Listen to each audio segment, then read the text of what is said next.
দেখি ভাই সামনে থেকে সরো বসার জায়গা আরো ম্যানেজ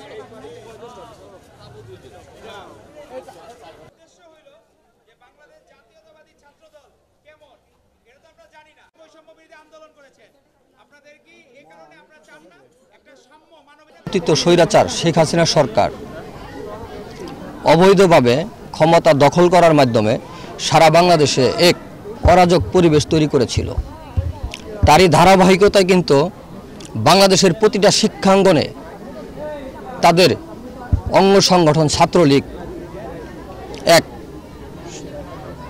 অরাজক পরিবেশ তৈরি করার মাধ্যমে শিক্ষার কোনো পরিবেশ রেখেছিল না।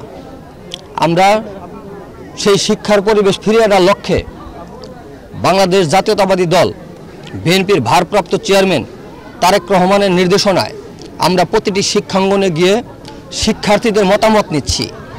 আমরা ব্যাপক সাড়া পাচ্ছি। সেই মতামতের ভিত্তিতে আমরা তাদের কাছে মতামত নিচ্ছি আগামী ছাত্র রাজনীতি এবং আগামীর বাংলাদেশ কিভাবে গঠন করা যায়, কিভাবে সুন্দর একটি বাংলাদেশ গঠন করা যায়, সেই ব্যাপারে মতামত নিয়ে আমরা দেশনায়কের কাছে সেই বার্তা পৌঁছানোর মাধ্যমে আমরা আগামীতে যে বাংলাদেশ গঠিত হবে একটি সুন্দর সমৃদ্ধশালী বাংলাদেশ গঠন করার মাধ্যমে আমরা শিক্ষার্থীদের সেই নিশ্চয়তা দিতে চাই যে সারা বাংলাদেশের শিক্ষা প্রতিষ্ঠানগুলোতে অবৈধ পতিত স্বৈরাচার শেখ হাসিনা সরকারের 16 বছরের বিগত আমলে যে পরিবেশ তৈরি হয়েছিল আমরা সেই পরিবেশ থেকে বেরিয়ে একটা শিক্ষার সুষ্ঠু পরিবেশ ফিরিয়ে আনব।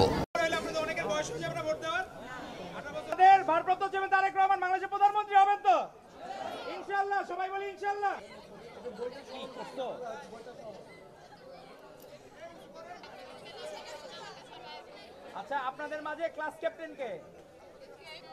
একটু আপনারা জোরে বলি যে মহাস্বাধীনতা ঘোষণা কে দিয়েছিলেন? জিয়াউর রহমান। এই 21 পদক। তাহলে কেউ যদি বলে আমি 21 পদক তাদের নিরাপত্তার জন্য এই 31 দফা বাস্তবায়নের জন্য আমাদের দেশের সাথে পুরুষ শিক্ষার্থী পড়াশোনা শেষ করে যদি উচ্চ শিক্ষায় শিক্ষিত হওয়ার পর কেউ যেন বেকার না থাকে তাদের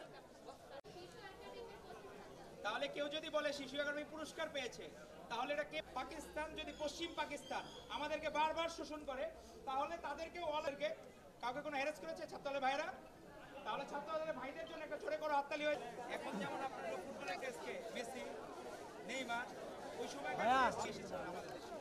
এখন মেসি আসলে আপনারা খুশি হবেন না? নেইমার আসলে খুশি হবেন না?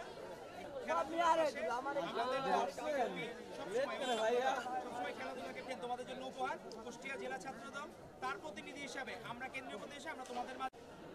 তো তোমরা খুশি তো? হ্যাঁ, ইনশাআল্লাহ। আর তোমাদের